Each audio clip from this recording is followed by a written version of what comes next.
Yeah. So yeah, you've had a chaotic day today, huh? I did. I did. I was in and out. My garage door broke, and I had to go get a garage door and the whole opener. Now a guy's coming at 5 to Yeah, start working on it. that's a pretty significant thing, right? It's not just like your whole garage door broke. It's like Yeah, it's not like, oh, I and forgot some milk.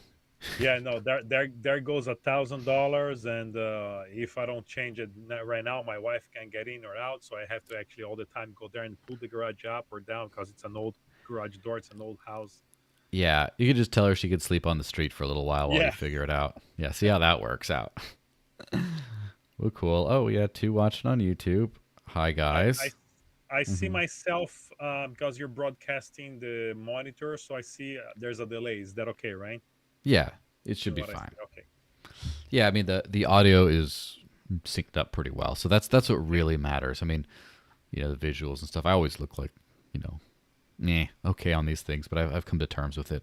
Uh, oh, hi, one time. All right.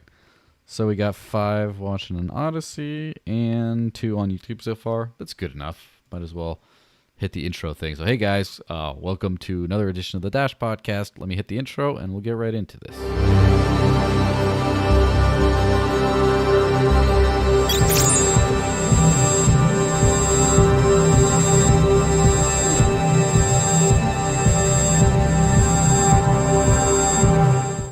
And we'll get right into this.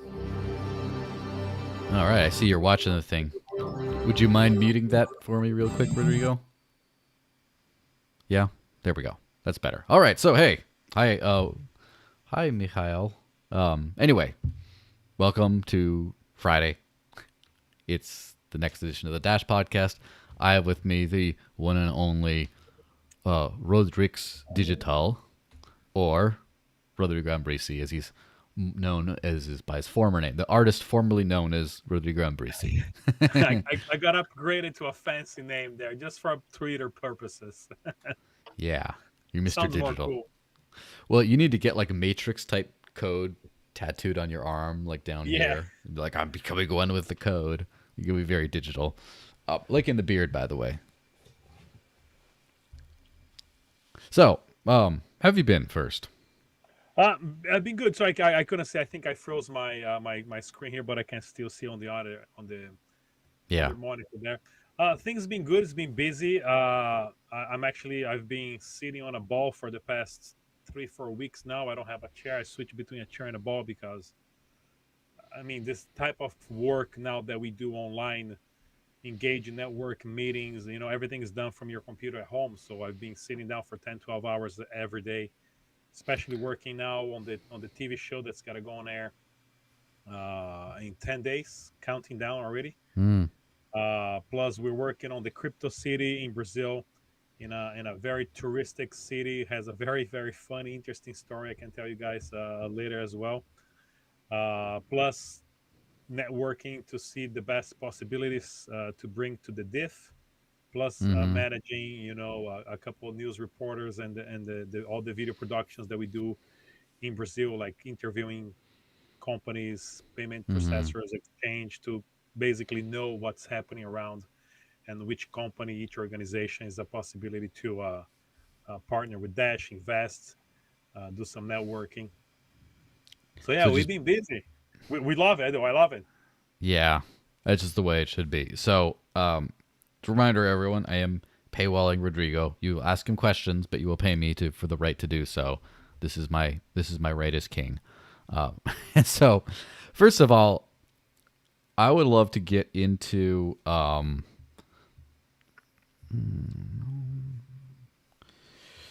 hold on. I would love to get into the Dash Investment Foundation, and Yes. something has happened. Um, First, let me. All right, can you say something really quick? I was changing an audio setting One, two, for a one, second. two, check. Hello, hello, All hello. right. Yeah.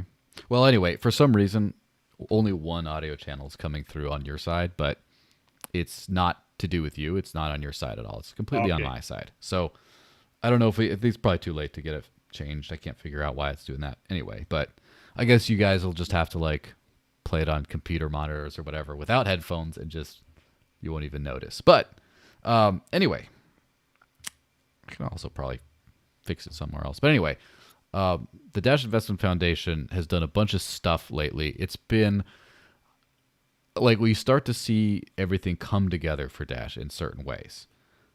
For example, I think every cool thing that's happened to Dash in the last year or so has all had involvement from the diff in some way.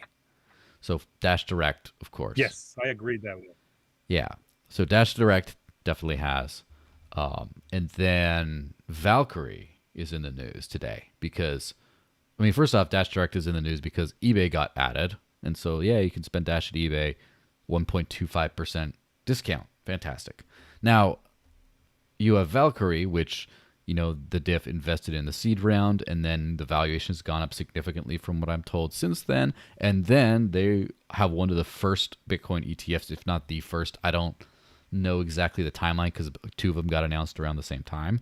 But then Correct. Yeah. that's good for Dash as well. You know, at least Dash's investment in that is great.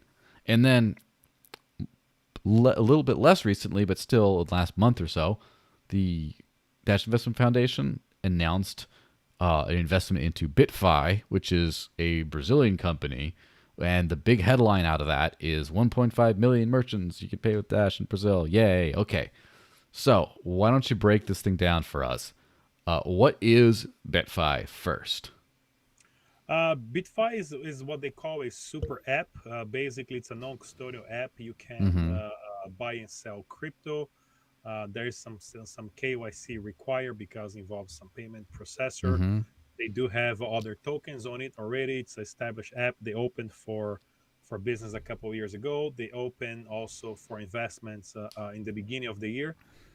We actually started talking to Bitfi in Dash Brazil. We've been watching them. We interviewed them. We brought in the channel in 2019 and 2020, so we knew what they were doing. So when the time came and we noticed the company was gonna open for investment, there was already a conversation about adding Dash that we started at Dash Brazil, but definitely the diff ended up closing the deal, and they had Dash, and then the diff also came with the investment in the app. But yeah, Yeah. that one took a long time. With the negotiations started in February or January. I'm not sure. I think Mm-hmm. February. So it was a long process. Something that actually I'm learning as well. There's so many steps you have to go through to once you want to do an investment, and you're international. Uh, in this case, based on the Cayman Islands, regarding money wire documentation, plus all the diligence process that we have to do with the company.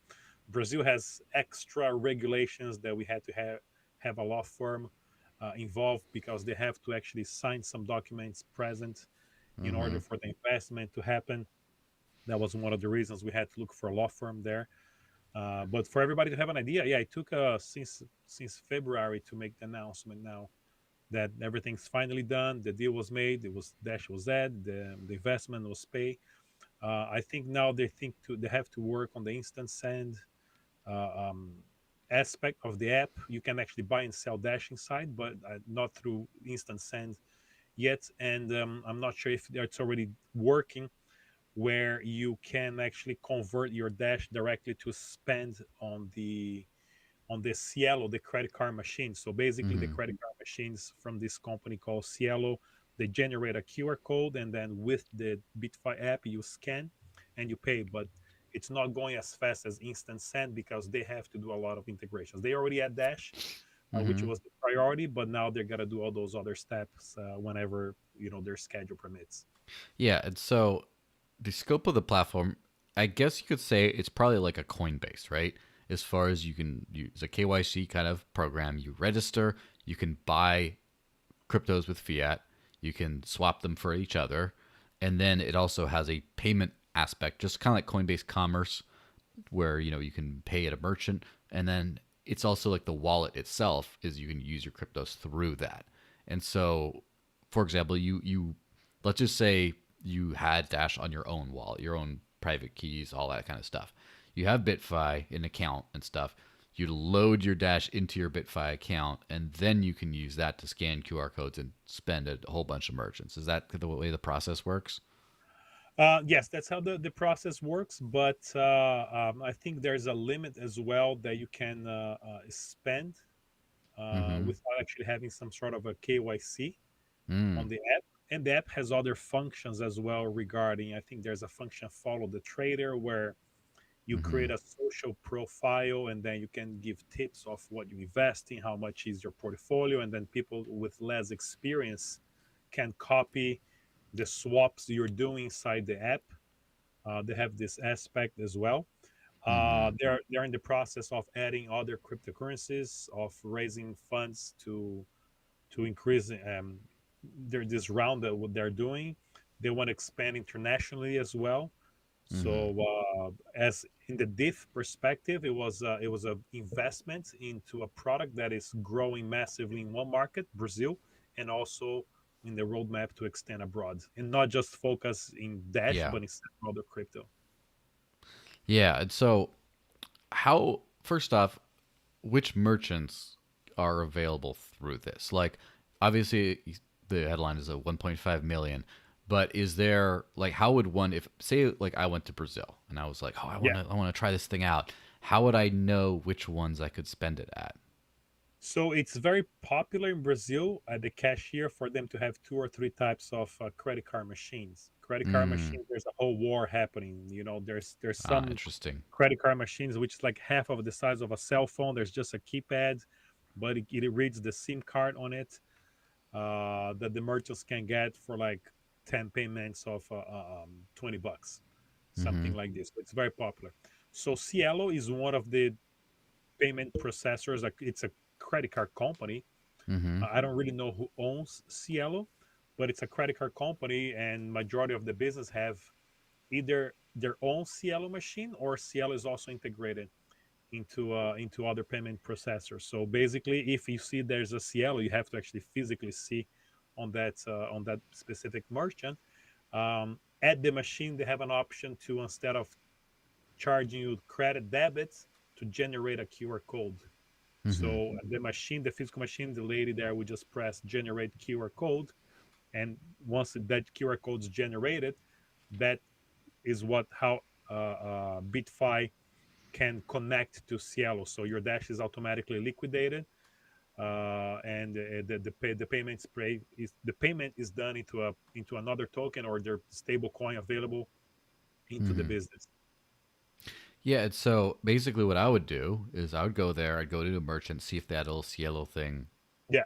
displayed and be like, okay, like, oh, okay, I guess I can use it here.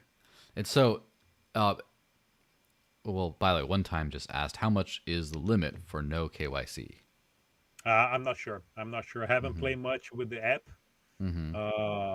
because I'm in the US. I'm not in Brazil, but we have some two actually guys that are doing the crypto city now. I asked them to actually do a whole download, try the step by step the process, make notes, and see how can we, help Bitfi make this whole process faster and more usable. Mm. Yeah, and so, uh, like, this is obviously pretty huge because 1.5 million is a lot of people. 1.5 merchants serving many people per merchant is a lot. Um, do you have any idea statistically how many like point of sale terminal like merchants? It's hard to keep up with like a street vendor, for example, but like as far as like physical merchants with a point of sale, like legit merchants according to whatever like the government or whatever, how many of those are in Brazil in general? Like at the whole of Brazil, like is 1.5 million? Is that like, I don't know, 10% of them? Do you think? Is it half of them? Oh, I see.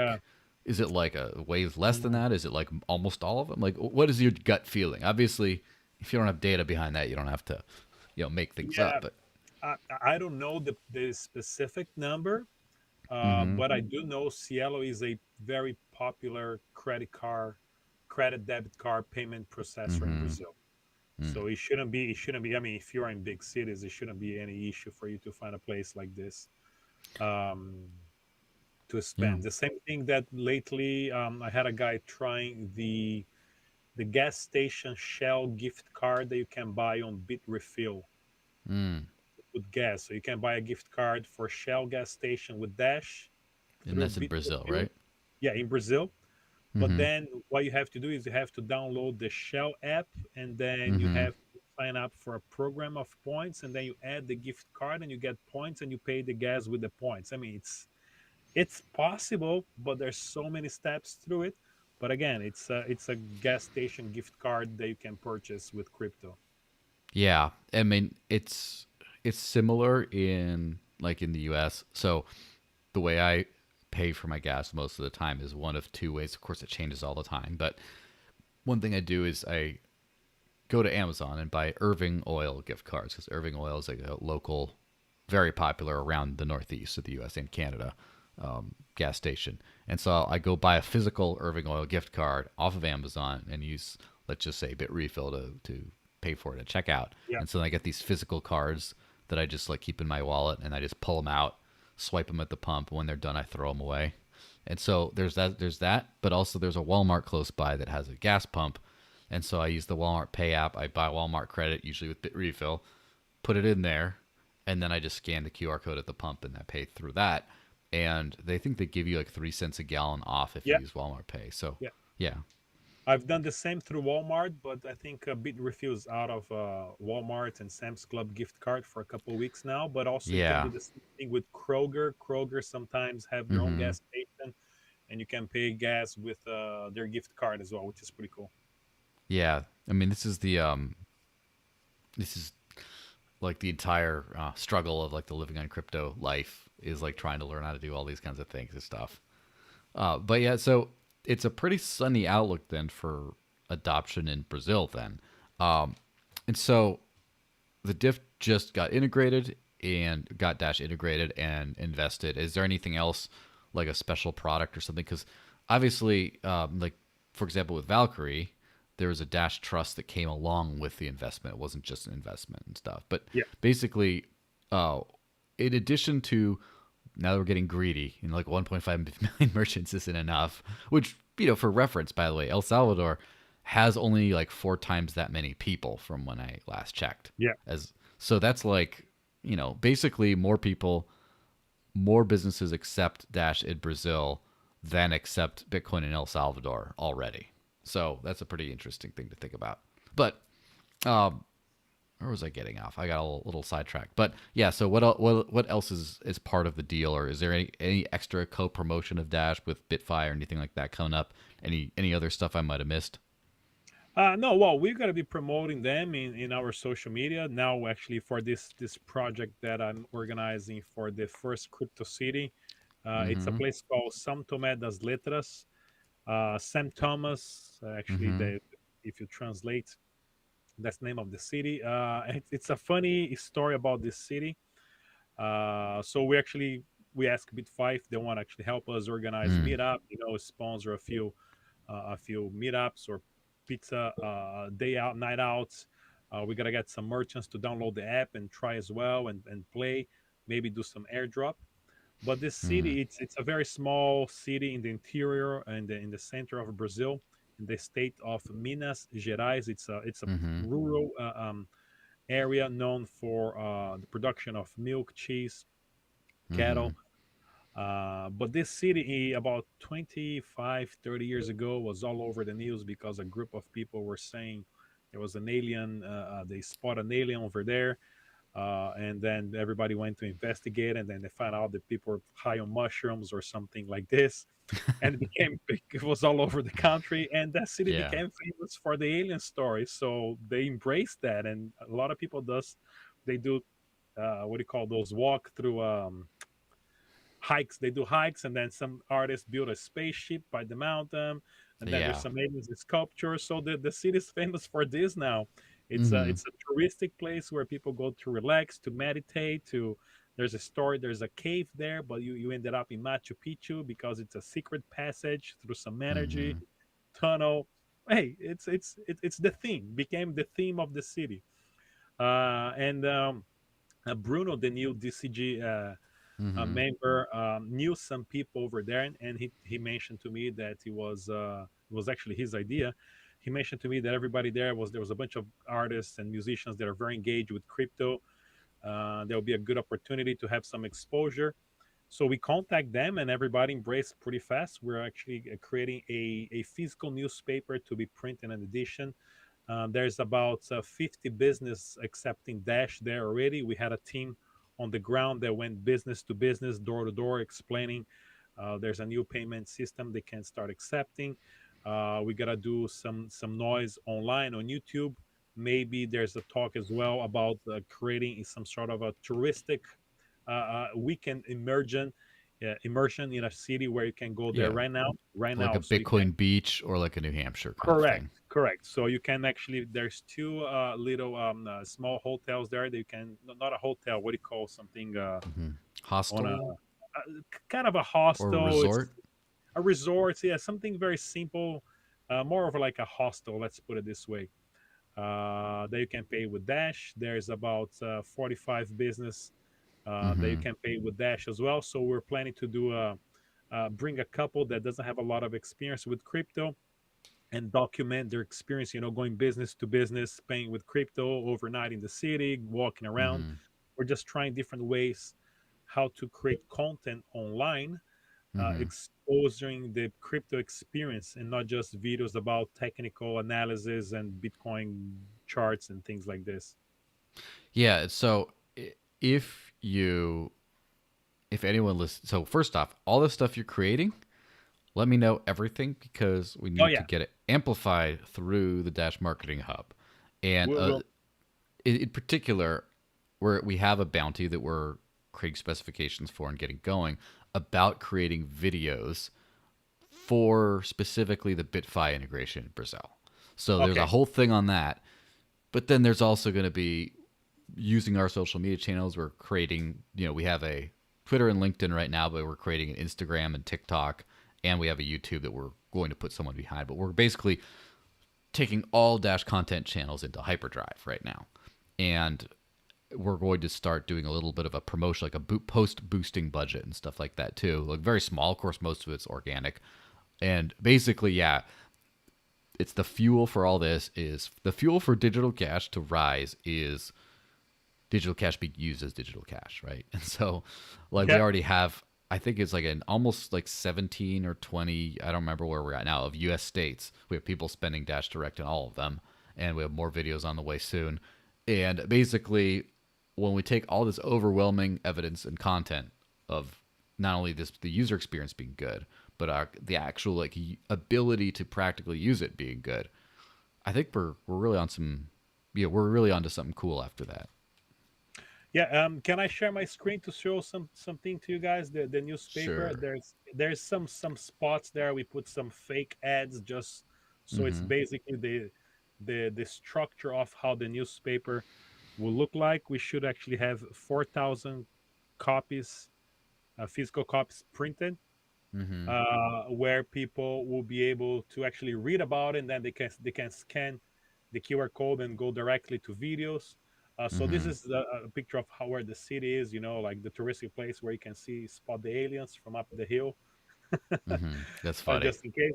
So we put some those are just pre-ad places where we gotta actually see if we have some partners that can help us print more copies in the future. This guy here wearing the Dash shirt, he lives in a city nearby, Victor, and he's the one already running a newspaper, a physical Mm-hmm. newspaper in the neighborhood of three small cities, and he's the one doing this whole project. We gotta have one of the artists, Michele, Mama Crypto. Mm-hmm. She's gonna do a little training with all the artists how they can start monetizing with NFT. This city is it's a place where a lot of artists go as well for meditation, for inspiration, and Mm-hmm. all that, right? So we have here the places on the map of the city where the business are already. This is half of the page, right? So once you print, this is one half, and this is the other half here. Nice. Uh, the business where they're accepting Dash. We already have a list on the Google Drive with this. See if you see here, this part here, it's like it's a very traditional city where all the streets are like rock pavement, a big Mm-hmm. type of rocks. It's a very, I think it's like 450 years old, the city. So it's a cute little place for you to go spend the weekend. This is actually a very famous singer. He was famous during the whole alien invasion that they had there 30, 40 years, 30 years ago, 20 years ago, The alien if we can phase. put it, was an alien invasion. So this is basically the whole part of the newspaper. So we got to do 4,000 copies in the beginning, and this is to distribute basically for the merchants to educate themselves. Besides our ground team that went around Mm-hmm.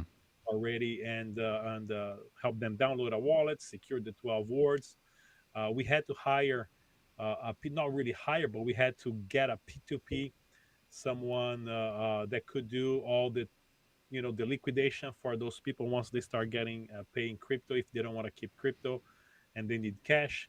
But we had to find a peer-to-peer that would do small transactions in the beginning because the merchants are not really moving a lot of money yet. But we want Mm-hmm. to have the full plan in place, giving all this support for the merchants once they receive what can do they can do with Dash. The most we're saying is basically if you don't need this money right now, you can actually use for yourself as a sort of a store of value. Yeah. But if you want to liquidate right away, you can contact this person at this time. Even though Bitfi is also another possibility, they can start liquidating, but then you have to onboard the merchant to download another app, doing KYC and synchronize the bank account. There'll be more. So we have to go step by step, in this process. But the main goal is to create this as a touristic destination where people will be able to go there for the weekend and really experiment crypto, experience the crypto experience like I've done in Venezuela and other Mm-hmm. places, paying everything with Dash. And another thing that now came up that we might organize in a near future, we have a couple. They have a Volkswagen bus, and they gotta go to this city as well. We gotta record one episode of their experience, and then from there they will take off this on this Volkswagen bus and go to other areas of Brazil, bringing crypto awareness, spending Dash here and there, and then we gotta show the difficulties and the advantages of this. Yeah. I mean, it sounds like we're creating another crypto hotspot, and that's really what started all of these great adoption movements. I mean, Yeah, the crypto adoption movement, I believe, has its roots here in New Hampshire, since that's where Gavin Andresen came up and was on Free Talk Live, and basically got millions of people around the U.S. with access to that information. Roger Ver heard about Bitcoin on Free Talk Live, and he got into it, and yeah. he seeded a lot of stuff. Eric Voorhees and Charlie Shrem and Vitalik Buterin and stuff have all been to our local New Hampshire crypto meetups in the early days, and then went on to do cool stuff. And so that was like one of the first, and then you add other areas like, more recently people talk about the Bitcoin beach in El Salvador, and I don't know if you would have the whole El Salvador situation the way it is today without such a location. It's like without that proof of concept right there. And then of course you have Venezuela as the proof of concept for Dash as well. We have like all kinds of little hotspots that then you put down the hotspots and then the rest fills out around it. I think that's the game now. It's to see which little city, little corner, little beach will organize themselves, their own community, and start say, hey, we can bring tourists, bring business, be connected to this worldwide movement, and all we have to do is Mm-hmm. download a wallet. Regarding El Salvador, actually, I'm going to El Salvador a week before the La BitConf, and if I'm not Mm-hmm. wrong, I think a Dash Core team was looking into also sponsoring being present during this event. It's the largest event in Latin America. I Mm-hmm. think CZ from Binance is gonna be there. Of Vitalik, course. all the big names in crypto are gonna be in El Salvador for this event. I'm gonna actually arrive a week before to start shooting another documentary there. Let's call it El Salvador and the cryptocurrency revolution. So Mm-hmm. I'm gonna go to the beach, to the crypto beach there, see what's happening. Download some wallets that they're using, experience to see how it's working, interview some people, and putting together this experience of plus I'm gonna be there at the LabitConf event as well, and hopefully core team will be there so we can get some interviews and put it together into a compilation and another video to show people around the world what's happening, what those cultures are happening. As I tell people every day, you're not gonna learn this in school or university or on CNN. You gotta learn on YouTube, on some people Well, going you around the world, making You creating content. CNN, to their credit, did cover in 2018 or 19 that you can live off of Dash in New Hampshire. That's right. I Let's give them personally another know that. channel. But CNBC. other than that, it's all fake news. So, yeah, I mean, definitely understand that. It's now it all that reminds me. Last weekend we had a thing called Dash Fest here in New Hampshire, and I was thought it was going to be. At first, I was like, "Oh, let's do a big conference or something." But then with like COVID and everything, and people not being able to travel and stuff, I'm like, I'll make a smaller event. So we did a little meetup at a brewery that takes Dash. 60 plus people were there, which is nice, and 60 plus people there spending Dash and stuff. It was pretty great. Yeah. Yeah. So I'll have some footage out on that pretty soon. Shout out to Naomi Rockwell who helped film all that stuff because I was too busy running the thing to do anything. But yeah, so we have these sort of like flashpoints happening, and it's easier than ever to live off of crypto with spending, specifically Dash. Now, the thing that separates me from other people, right, is literally what changed for me in 2015. At the end of 2015, I said I'm going to only accept work that will pay me in Bitcoin. And then, of course, it turned into Dash within a year. But that was just my thing. If I don't get paid in crypto, I'm not taking the job. And so then that's what made this whole like living unbanked on crypto, woo, like that whole thing is the precondition of you got to earn it and have it first. So if you can spend Dash all over Brazil now to a certain extent, and in specific flashpoints, right?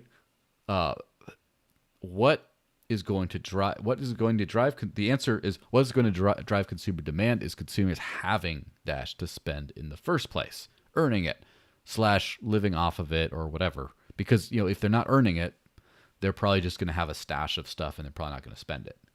So, what what are the best options available to Brazilians today on earning Dash that you know of? And there might be maybe not very many options. And what are some kind of ways you could see that happening, closing that loop? For earning Dash, I don't think there's any platform like, for example, like Bitwage. I don't know if Mm-hmm. you're familiar with Bitwage Yes. that could pay people directly in Dash.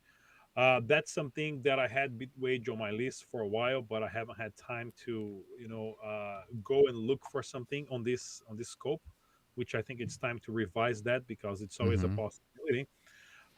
So we're trying to do this now in this city, San Tomé, where we're gonna educate the people in first of all how to receive Mm-hmm. crypto, how to receive Dash as payments, and we gotta try to bring tourists to this area. One of the plans Mm-hmm. is to organize with all the exchange and payment processors that I have in contact here, that I have in our network, to see if we can organize a massive plan in Brazil where each exchange, each payment processor will do some sort of a raffle, uh, Mm-hmm. um, a competition, and they would pay for the expense for two of their clients or two of the employees to spend a Saturday and Sunday in this city, spending everything in crypto.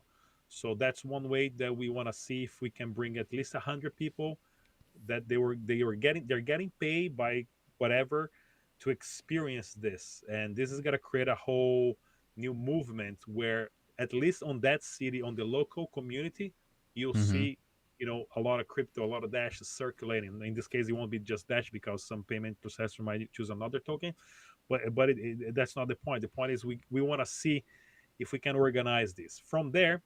There's talks to a digital bank, the one we had a partnership as well, RAS, where you Mm-hmm. have the Dash debit card. I think now they are bringing all the technology in-house. Apparently the digital bank was one technology, the credit debit card is another technology they had to rent from another company, but they're bringing this in-house and doing some updates. But there is already a talk with them to see how we can create a system where people can get paid in crypto directly, in Dash directly through those bank accounts. But then Mm-hmm. they will have to actually run to see where they gotta get this liquidity to be able to receive in fiat or other crypto and convert it and pay everybody with Dash right away. Yeah.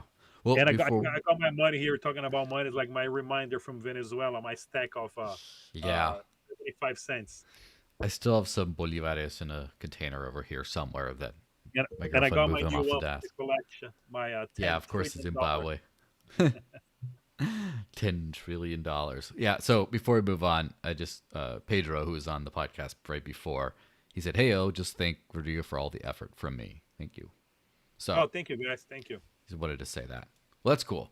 Uh, yeah. So we were talking about like one thing I've noticed, and as far as like the crypto world, uh, despite it being a global phenomenon, there are some sort of jurisdictional elements to it. Whereas some coins are big in some countries rather than others, for example. And so the general crypto, the general crypto mojo, right? In it doesn't seem like Dash is at the top of mind awareness for everyone in like the general crypto investor kind of world. And of course, in the U.S., you can spend it via Dash Direct at a lot of places, and we're really elevating that presence there, which is nice. Uh, but you know, basically Dash Core Group in particular, but not just Dash Core Group, but the entirety of the Dash ecosystem for the most part has been heavily focused on Latin America because of this whole thing of, well, what is crypto good for? What is instant instant cheap settled payments? What is that good for? And so obviously people in developing countries, but specifically Latin America, a huge remittance market, all that kind of stuff. So in Latin America in general, because obviously, there's a big focus on there, what is the, I guess, reputation of and presence of Dash like these days amongst like the average crypto person? Well, in Brazil specifically, Dash, the name, the brand is still very relevant. It's very known Mm-hmm. for all the efforts that we did in the past 3 4 years with Dash Brazil. I think from we have to divide into a lot of categories now because there's a whole DeFi movement. Yeah. So for investor perspective, someone that comes in with $100 and can put in Dogecoin or Mm-hmm. Dash on a what do you call a share master node, Mm-hmm. or can take this $100 and put on a liquidity pool, providing liquidity in some pancake swap, sushi swap, whatever swap is on DeFi.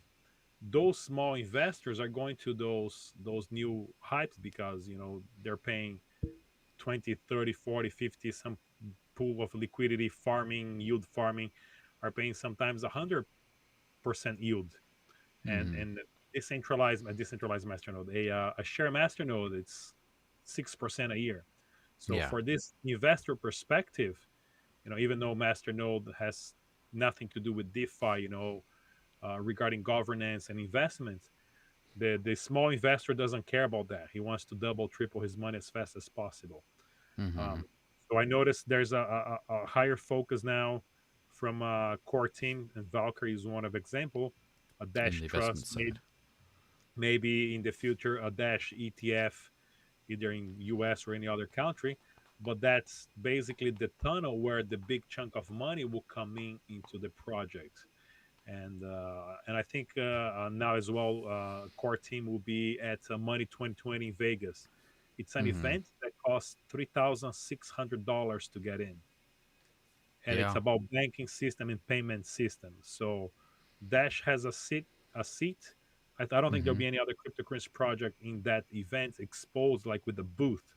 Mm-hmm. So Dash is the little guy on a event of that magnitude, which I think it's important because the big chunk of money through ETF and through funds and to trusts will come, and Dash is already building the doors for this money to come through those channels.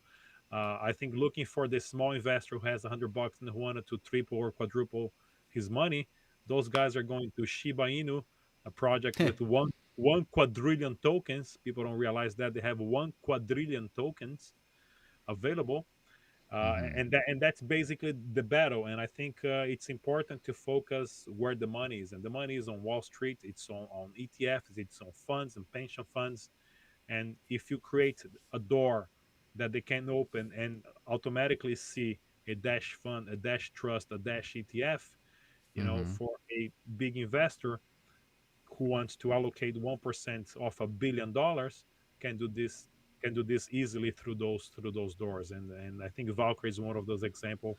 There's a huge hype on the first Bitcoin ETF, and the Dash Investment Foundation was there from the seed round. We got it before Litecoin, and I think Polkadot also invested on Valkyrie Mm-hmm. in other rounds further. So it's hard to maintain a brand relevance. I was talking to one of the guys yesterday in another podcast.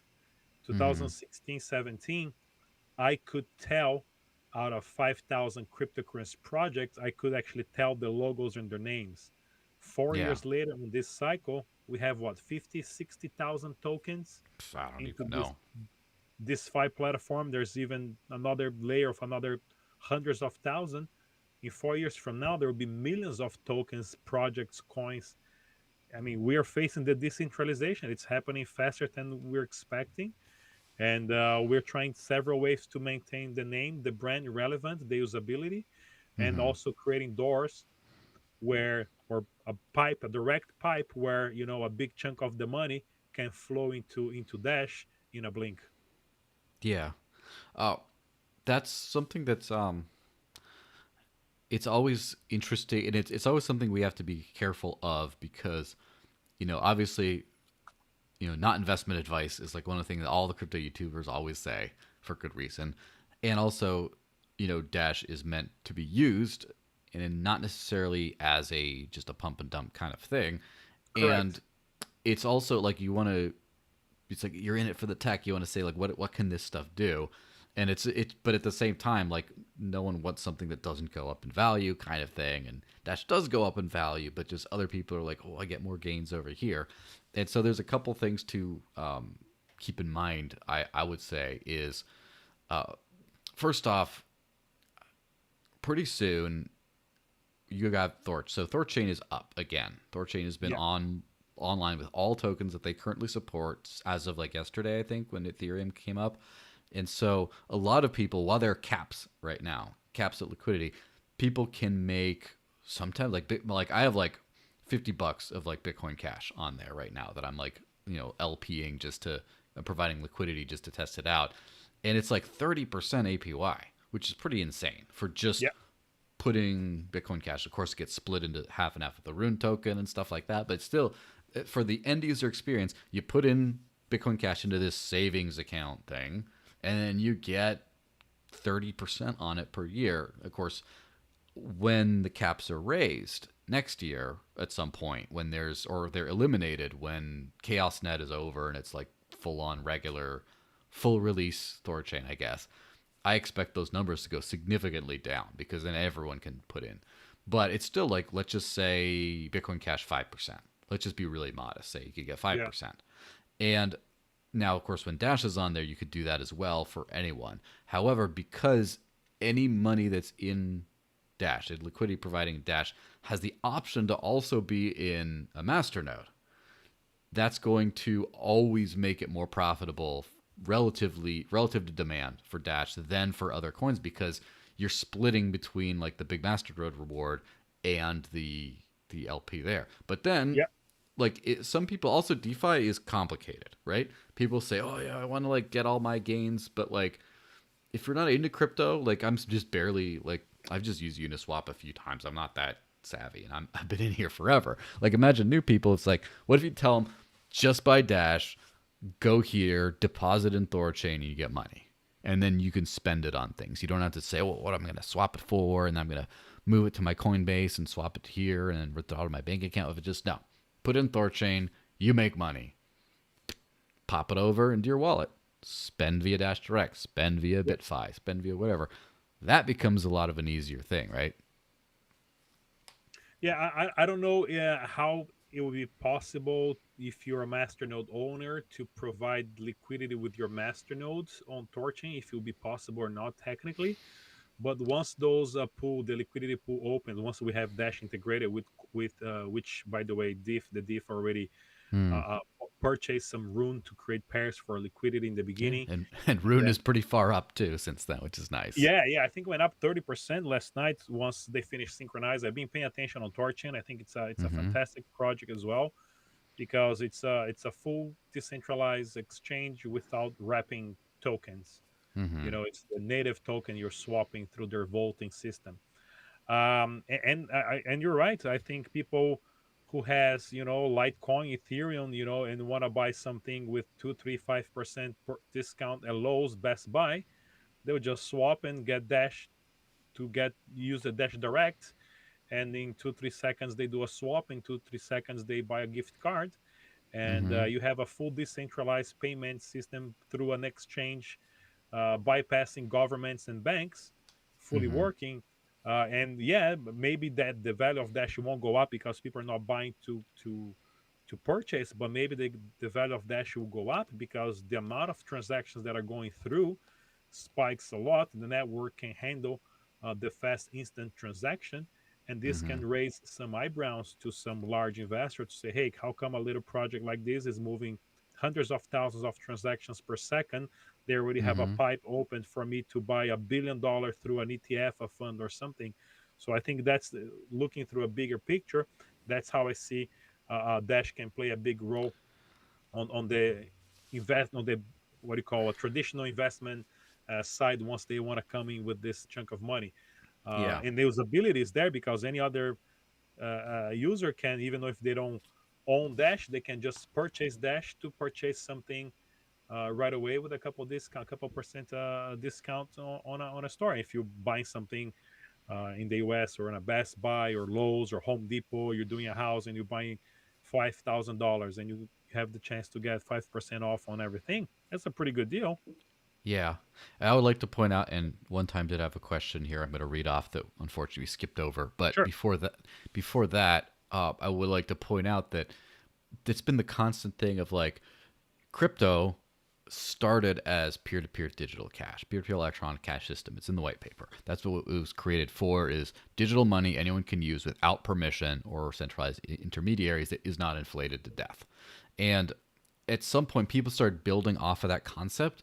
And at some point, people started to speculate on this new technology. Like Bitcoin in 2013, most of its value is probably earned the hard way.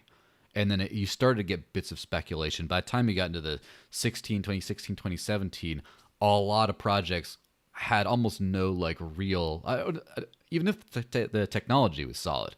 Like Dash in 2017, if you look at the number of transactions and stuff and how useful the technology was practically, it was almost like 95% speculation in Yeah. 2017. I mean, just to be really Yeah. honest, it doesn't mean it has no value because Dash is a great project, but it just is all speculation.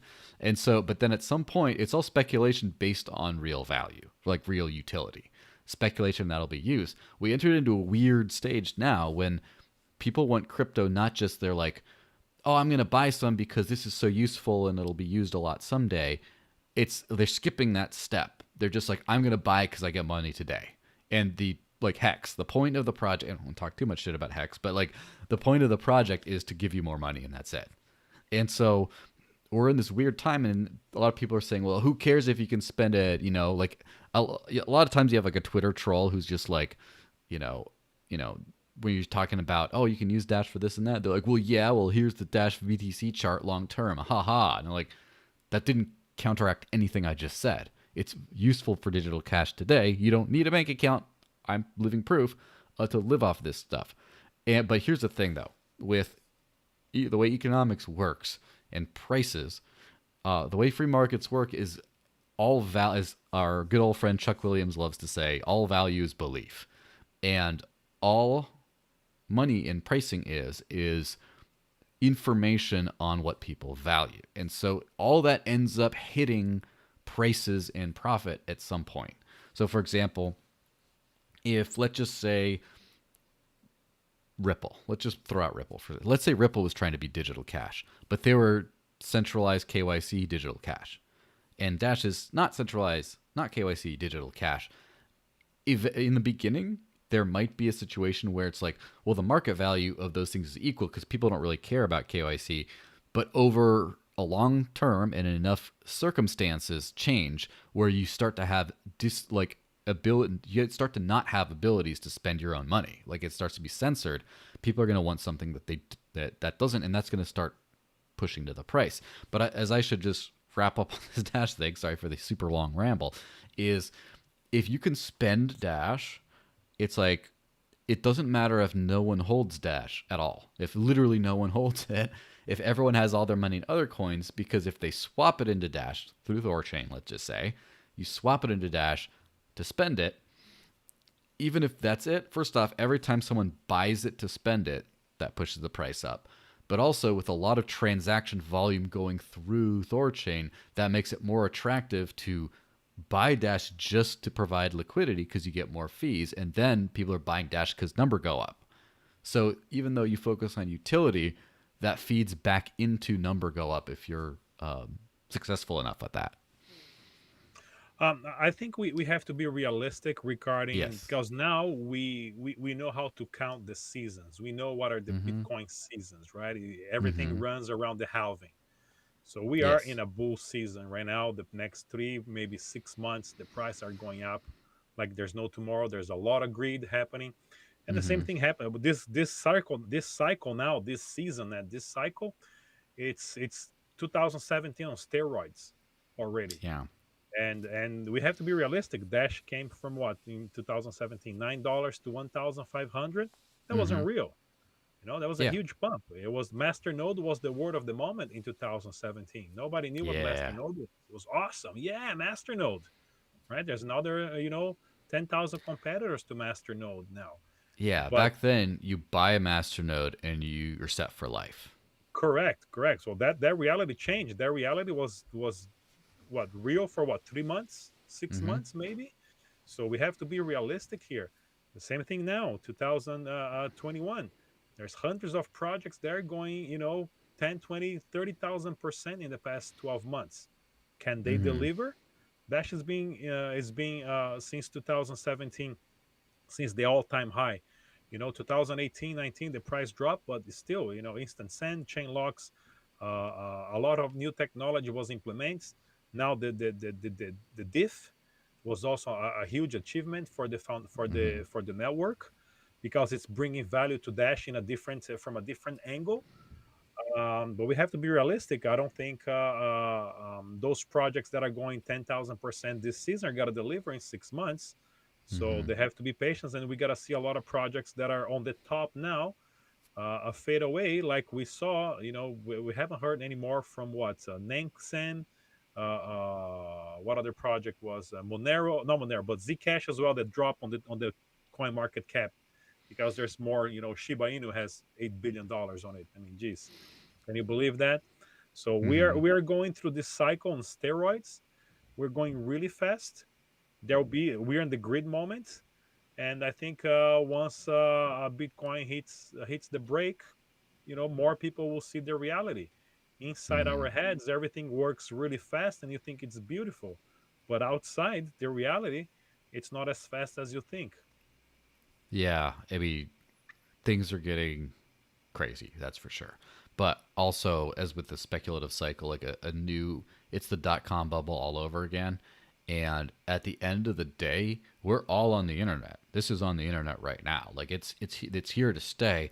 But the bubble, if we just put it anything.com and it makes money, that's going to be over at some point. But before we move on to other stuff, I got to hit the the one time question. Sorry for that one time we got skipped over before, but basically, it's pretty basic. Hey, Joel and Rodrigo, how does Brazil's regulatory treatment and enforcement on crypto compare? Oh, just reset. Compare to other countries in Latin America. Good question. So Brazil is the largest economy after US in the Mm-hmm. entire America. It's larger than Canada, Mexico, and all the other countries combined, which is great. At the moment, there's a president in Brazil from the right movement, and it's the first time we have a president from the right movement, not a Mm-hmm. social democracy, which is social democracy. If you haven't realized yet, it's a watered down version of socialism. Mm-hmm. That's basically what it is. Yeah. So for 30 years, we had our social democracy in Brazil, which is basically socialism. So now there's a lot of change. This current president is privatizing a lot of state companies. He's selling everything that he can, which is great. He's working, Sell it yeah, all. yeah, sell it all. Uh-huh. Hopefully, he'll sell the oil company as well, because basically it was used to give jobs to politicians' families and their friends and their friends that has company dealing business with government business. So there's this movement in Brazil happening for a patriot movement growing, and I see Hmm. Brazil leading the right movements and the minimization of the state in all the other countries, being Brazil the example for Colombia, for Chile, for Peru, for Argentina, where all the social democracy on those countries as well are basically socialist countries where the state runs pretty much everything. So Brazil is pretty much far ahead and has the strongest economy, which is great. So we have a congressman, which he's been in our channel for what, 4 times, 5 times now. He's coming back next week. We've been Hmm. working closely with him for the past 4 years, helping, advising, chatting, inviting, promoting on all sides and aspects. But basically, in Brazil, Bitcoin, there's no official Bitcoin and crypto in general. There's no official word from the government say, hey, it's legal tender. But Hmm. all branches of the government already have their own rules. So the exchange, they must report your transactions to the IRS. You have to file crypto earnings to the IRS. The anti-money laundering branch of the government also needs to be involved. You have to pay tax on capital gains. It's just not nobody from the government said, "Hey, Bitcoin is already a reality. We're already taxing, and we see as a property." But now, because the Constitution and this whole political party from 10 different sides, Brazil doesn't have, like in the U.S., the left and the right. There's also the center, which is can be bought whoever is the highest bidder, and doing so, then you have majority of Congress and majority of Senate to approve those bills. But it's working slowly. We questioned this congressman about a year and a half ago, when Brazil should start buying crypto as a store of value, besides legalizing and having as a legal tender. So there's also this idea into this bill as well that's coming out shortly. But the bill is basically to for the government to know how much you have, where you're spending, and how much money you gotta pay them for tax. Yeah. It's so right now it's kind of I guess US like in a lot of the regulatory framework and stuff. But so there's a few places like obviously El Salvador has, enforced Bitcoin specifically, legal tender kind of stuff, but also exemptions from capital gains now. I believe Panama had a law. I don't remember if I didn't keep track of like if that became a law, but I remember I believe the president was talking about it, which was be similar but not like not forced, also very crypto, not just a huge sweeping kind of reform. So clearly, South American nations are starting to become more favorable. Do you see that kind of a movement in Brazil? Do you see that kind of like FOMO from Brazil of like we're gonna miss out on all the like no offense but like the gringo money. We're gonna miss out on all the gringo money if we don't like make our tax structure and our regulatory structure better. Um, well, in Brazil, it's middle class and the upper class are using crypto as a store of value, as to accumulate Mm-hmm. capital. Also, we are connected with several YouTubers that create content for crypto. We have a WhatsApp group with all of them.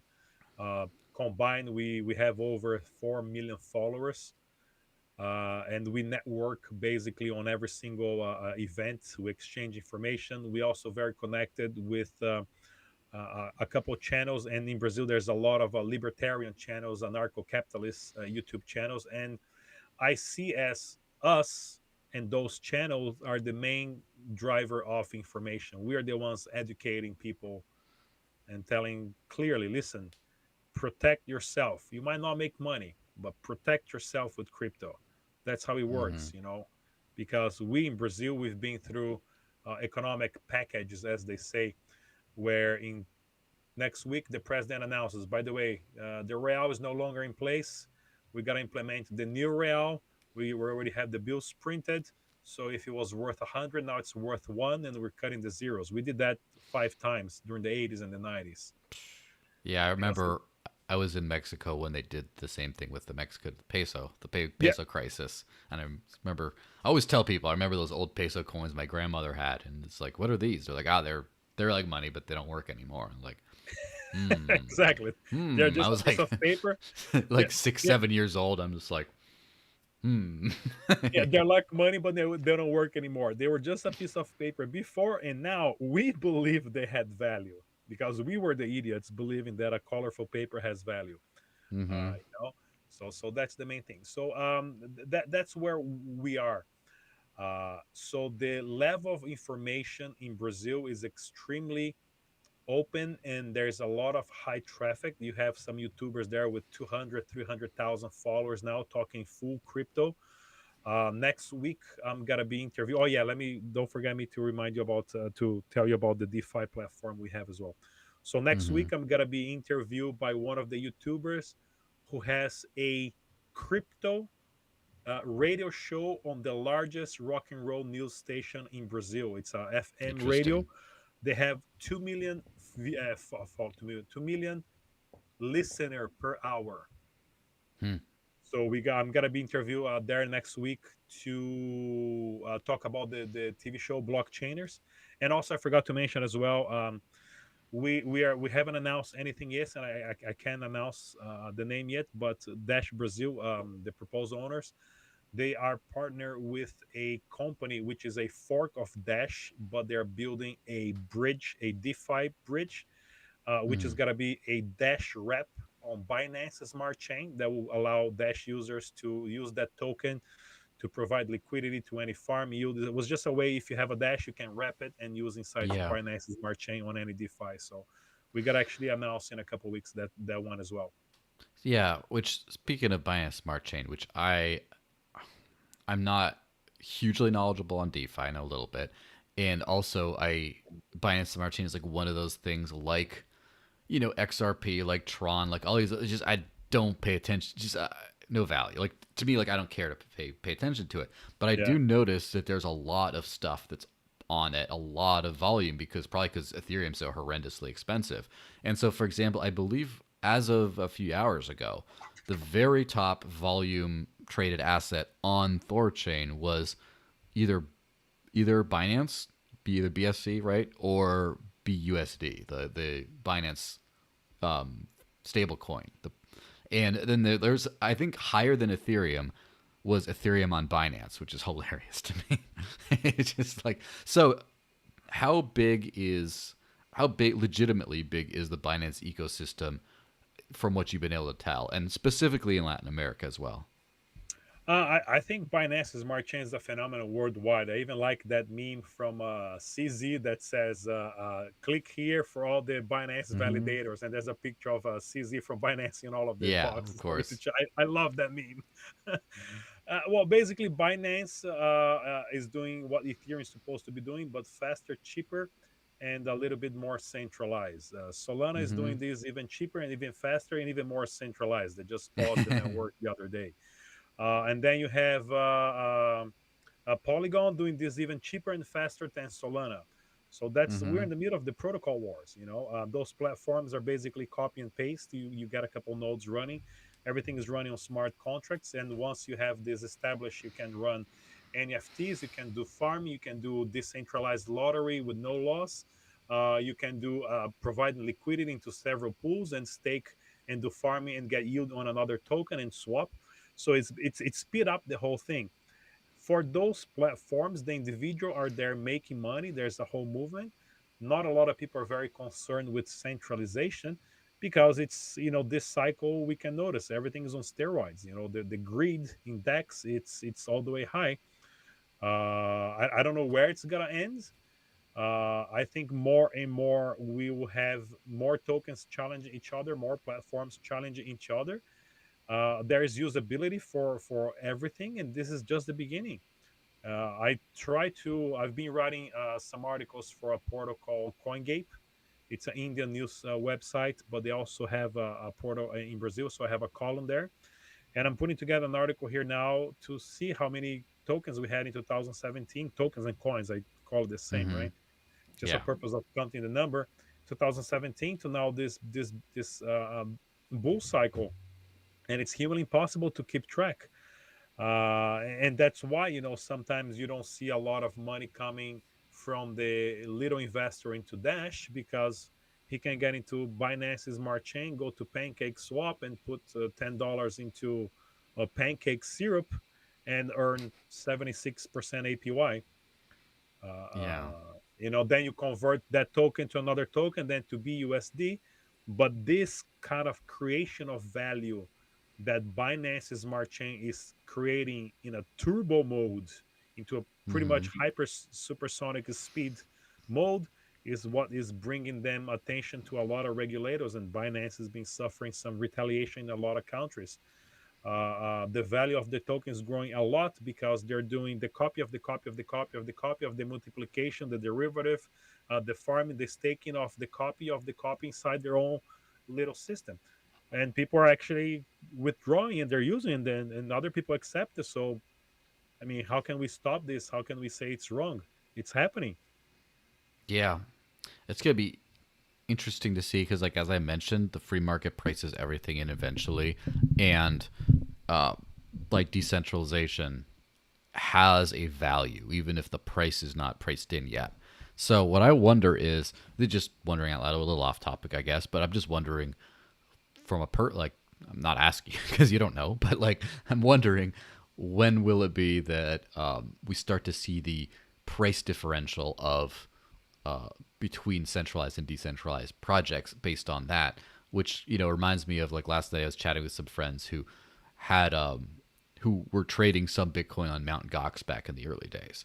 And they remembered there was like a significant price difference between Bitcoin on Mt. Gox versus on other exchanges because of the inherent risk of, oh, is this going to go under, that was priced into the actual money. And so, like, that's what I'm wondering is, like, at what point are we going to have, let's just say, Tether start trading at a lower price than USD, for example, because people don't trust it, or the opposite, or it's more useful than USD because you don't have to use KYC, you can trade it on all the DEX. Or at what point are you going to start seeing, let's just say, again, let's just say Dash and XRP, although I don't, XRP is not doing that, but let's just imagine a centralized version of Dash, like a centralized alternative, a payment coin. At what point is that going to be, are people going to, what do they call it? Are businesses going to give you a discount if you pay with Dash over a centralized coin, for example? Like, at what point is that going to kick in? That's something that I'll always keep in the back of my head. I think the end user will decide this, the usability of the Mm-hmm. project. And we are here in the US and we've been using CrayPay is one example. I mean, the app it's sweet. It's the Mm-hmm. best way to decide to describe that app. You go to nearby, search nearby, you see which business accept Dash, you see the percentage of the discounts. You type the amount, you can even add the 10-15% for the waitress if it's a restaurant. You Mm-hmm. click pay, opens your wallet, and then goes back to the Cray Pay. And in 3 seconds, you have a barcode or a number to scan or to write it down. I mean, this is easy. It's a sweet app. Yeah, So I believe so. very soon, the user are gonna be saying, "Hey, this is too complicated. I have to do too Mm-hmm. many steps. This one is easier," and that's what's gonna bring usability, which we already have. That if you see the volume of Dash and transaction, small transaction, it happens more than several projects on the coin market cap that has Mm-hmm. double or triple the amount of money into market cap, but has a daily volume very low. So Mm-hmm. we can see there's usability. But again, I think right now the little investor, one of the things that I saw the other day, a comment that was very interesting. TikTok was one of the main drivers that pushed Dogecoin to that price. And basically, it was a lot of kids who cannot open a bank account or have an account on an exchange because they're under 18, and they had 50 Yeah. bucks that they got from their grandma. That's what pushed Doge price up. There was a huge campaign on TikTok. It got out of control, and then you have Mr. SpaceX there saying Dogecoin to the moon. You know, it was a perfect combination. Irresponsibly, but yeah, whatever. He's having Well, some that's fun. that's the free markets. That's the Yes, free of market. You course. know, who's gonna complain? Jackson Palmer, who developed Doge. I think Jackson Mm-hmm. Palmer said from the beginning, the guy disappeared. He's like, dude, this is out of control, man. This is supposed to be a joke. Are you guys out of your mind? It's Mm-hmm. working. Yeah. Well, in fun fact, I just started a couple days ago. I started a TikTok account for this channel. So if you Oh, want to did go, you? I've if you, I've been debating if I should start a TikTok or not. yeah, it's the format is the short video format is what made me go for it because Instagram Reels is a TikTok competitor, as YouTube Shorts, which I've also started using. I've been using because I can use the same thing across all of them. So follow me on Instagram and TikTok because you already follow me on YouTube probably here at I digital can see your underscore videos of you cash. dancing with some song and some animation on TikTok. Yeah. Dash will pump. No, it's not going to be that stuff. I won't degrade myself, that much. But so digital underscore cash underscore network. That's the username. But anyway, Very once you're cool. done with all that kind of nonsense, one question I did sort of have, which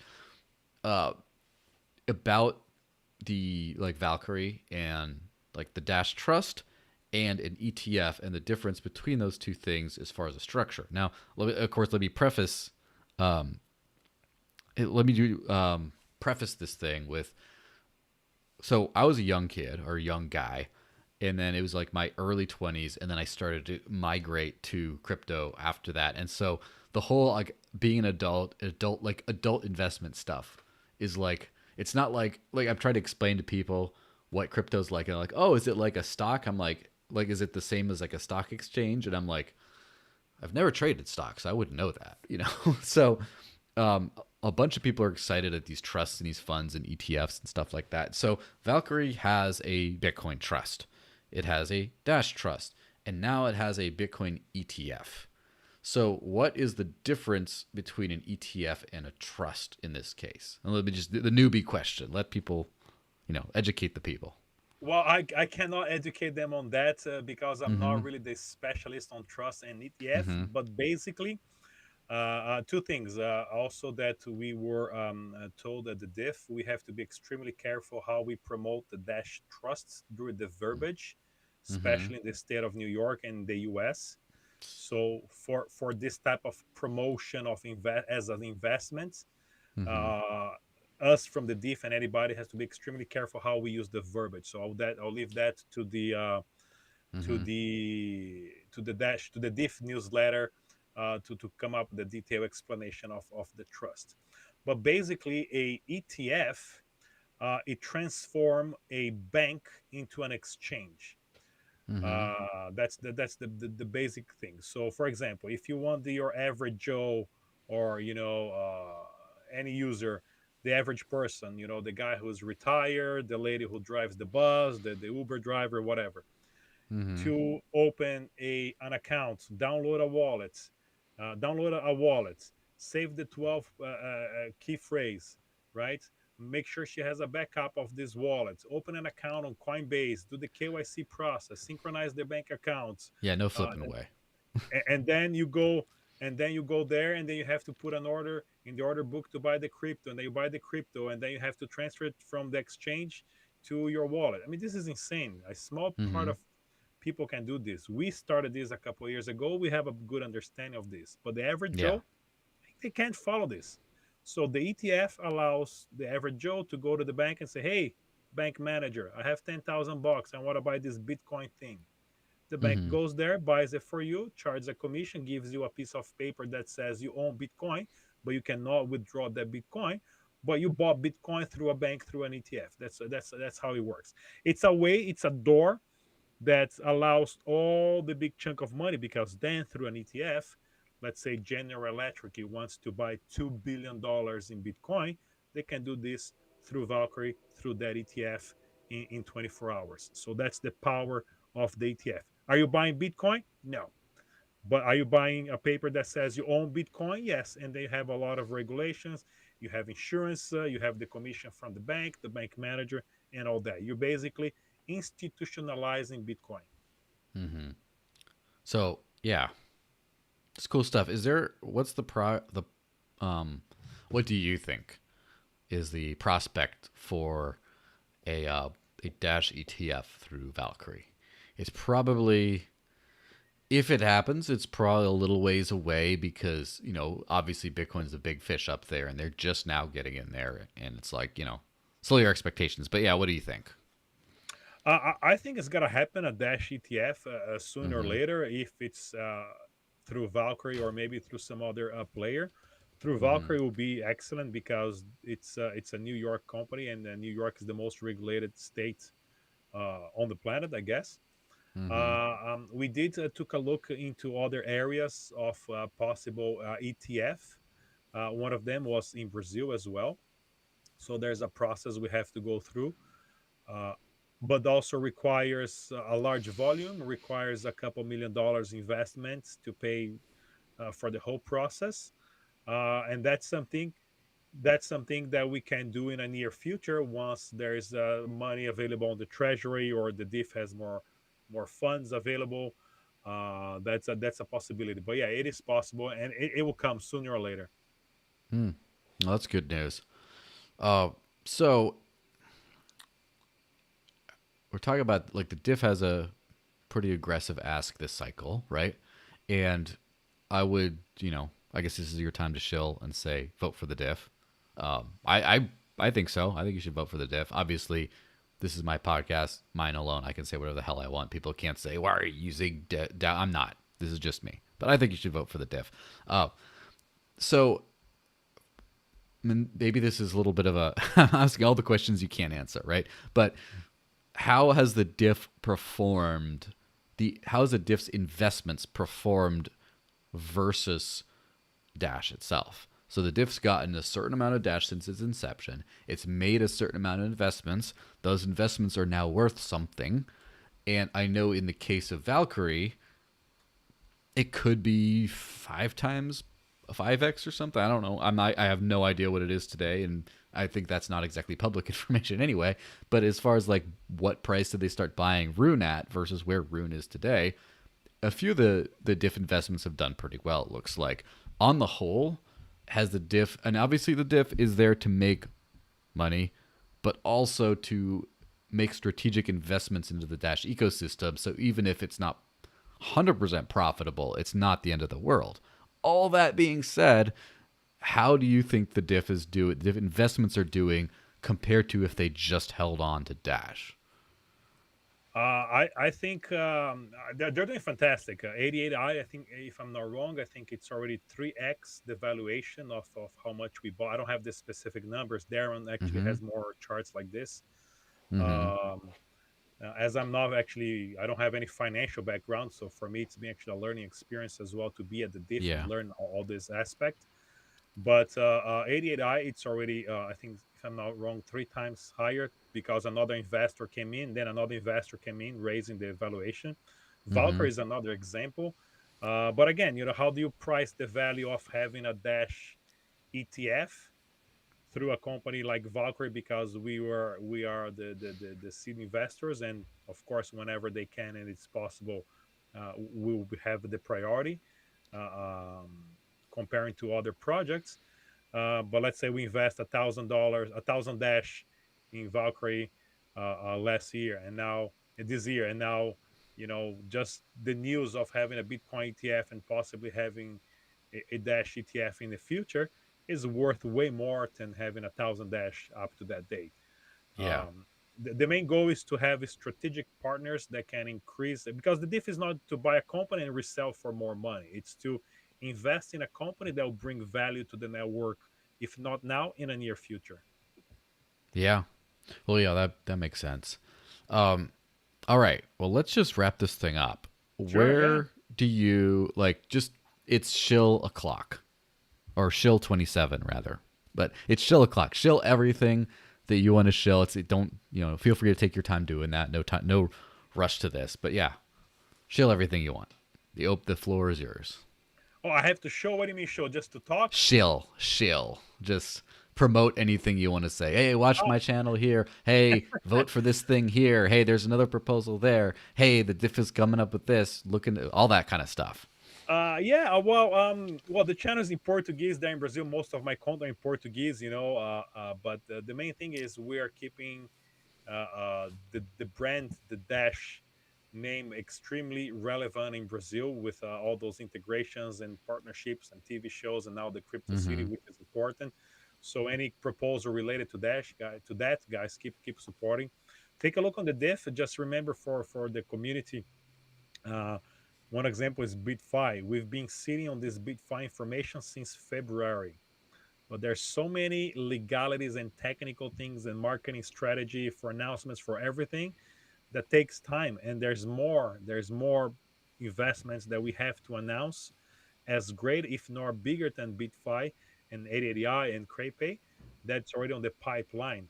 So be patient because in our head everything works really fast, but reality everything goes on slow motion, especially dealing with paperwork, international Mm-hmm. transactions, investments, and lawyers and documentation, due diligence. It's a lot. It's a lot. But keep supporting the diff proposals as well. There's always one up, and keep following. Now we gotta be posting the newsletter every time. There's some really relevant information. I record the diff podcast with a couple other members to bring information to the community. And as you know, it's a volunteer job, so we're doing the best as we can to have as many hours possible dedicated to this project. And we've been dedicating a lot of hours weekly, and the results are all the announcements we made for the diff this year already. So I think we have let's see here, 88 Bitfi, CrayPay, Quadancy, Valkyrie, Dash, uh, Dash Retail, Raider, and a few more to come this year. So for a small foundation to have already this portfolio set, and one of those companies, in this case, Valkyrie, is the one who launched the first Bitcoin ETF on the planet, we're doing pretty good. Yeah, that sounds pretty amazing to me. All right, so Yeah, it's pretty everyone good. go vote for. First off, if you're listening to this and you have anything to do with Dash, you need to go vote. You don't need to, but come on. Voting turnout has been a little bit low these days, but you know that means more power. That means your one vote goes a lot further. So everyone go out there and vote.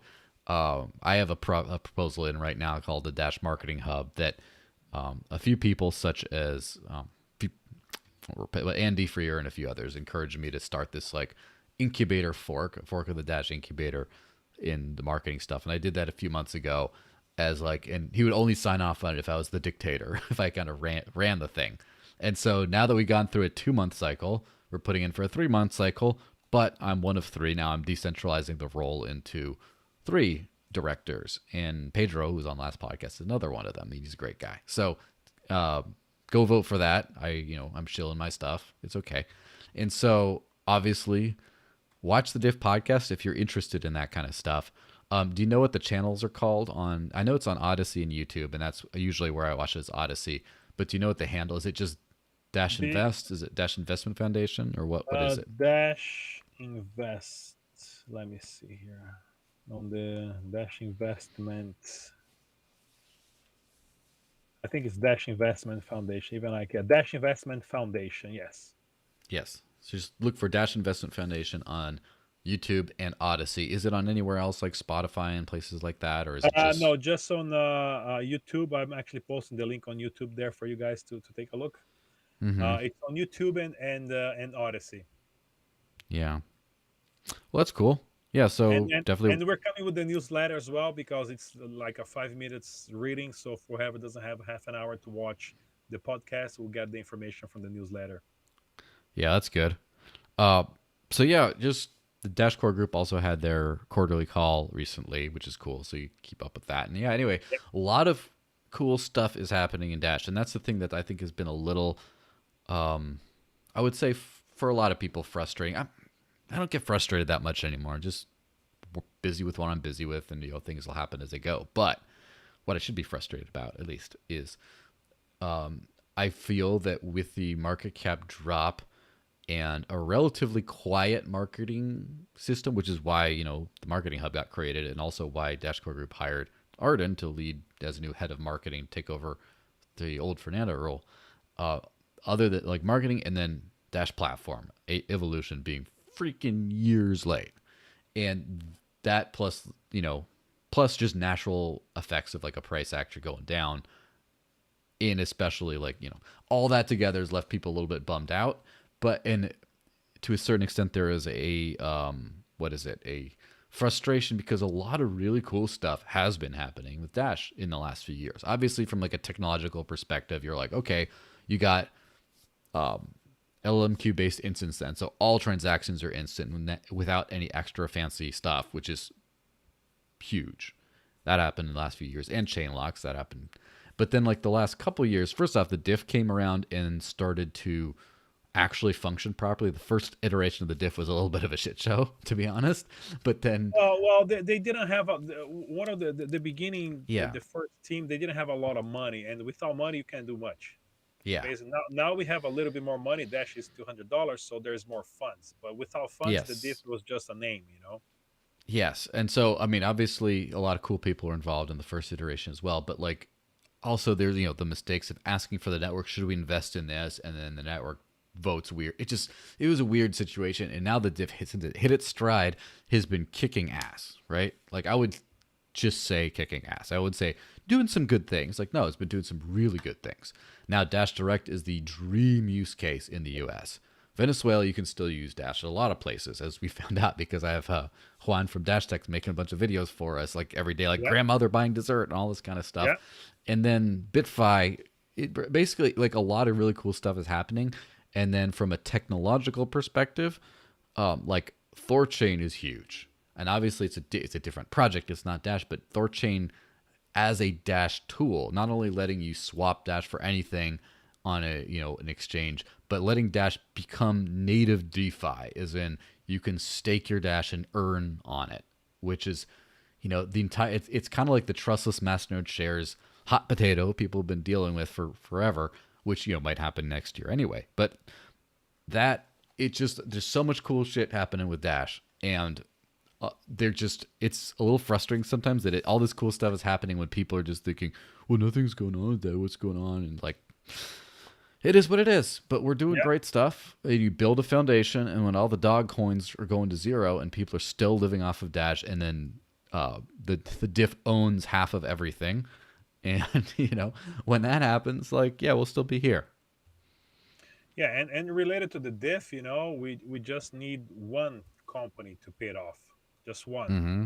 One company going to a 2, 3, 10, $20 billion valuation, and Dash has a stake on it. It brings a big chunk of money to either invest in other companies, or send it back to the treasury for some proposals or to developing team.